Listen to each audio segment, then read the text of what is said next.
Le 2 mars 2022, Jean-Pierre Pernaut disparaissait à l'âge de 71 ans, des suites d'un long combat contre la maladie. L'ancien présentateur du 13h de TF1 laissait derrière lui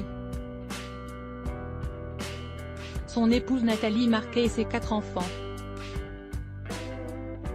Un deuil et une tristesse toujours aussi présents dans le cœur des proches du journaliste. Afin d'honorer sa mémoire, TMC a diffusé hier un documentaire inédit baptisé Jean-Pierre Pernaut, un an déjà. Ainsi, plusieurs personnalités ont tenu à partager leurs souvenirs avec le défunt journaliste qui vouait un amour sans faille aux régions françaises. Parmi elles, Laurence Ferrari ou encore Karine Le Marchand. C'est en 2000, dans un club de vacances, que la présentatrice de L'Amour et dans le pré fait la connaissance de l'époux de Nathalie Marquet. On ne s'est jamais lâché, on est parti plein de fois en vacances ensemble, a-t-elle notamment raconté. Des vacances entre amis documentées sur leurs réseaux sociaux.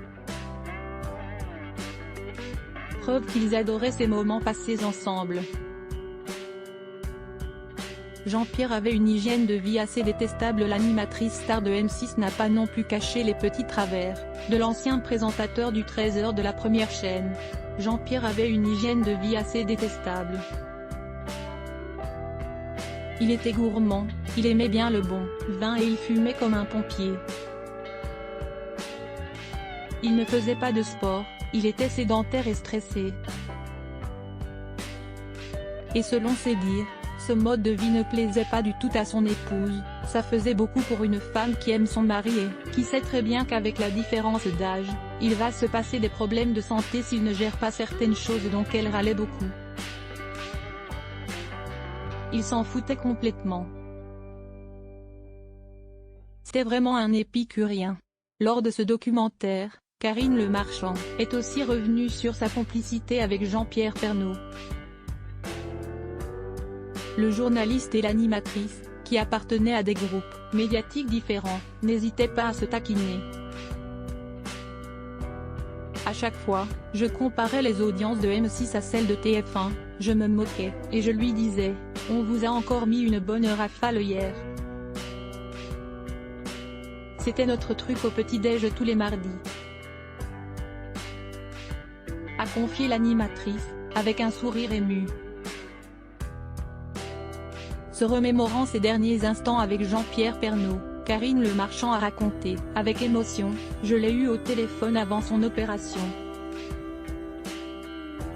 Il était toujours bonhomme en disant, ça va bien se passer, t'inquiète. » Soucieuse de l'état de santé de son ami, l'animatrice lui enverra un SMS, « Mon Jean-Pierre, je te couvre de baisers et de bonnes ondes pour demain. Je t'aime fort. » Une dernière conversation avant le décès de Jean-Pierre Pernaut, c'était un homme formidable, un père formidable et un mari formidable. Un ami formidable. Les gens qui ont du caractère et qui crient quand ils ne sont pas contents, pour moi, c'est plutôt bien. C'était un homme d'une extrême gentillesse et d'une extrême générosité, d'une vraie simplicité.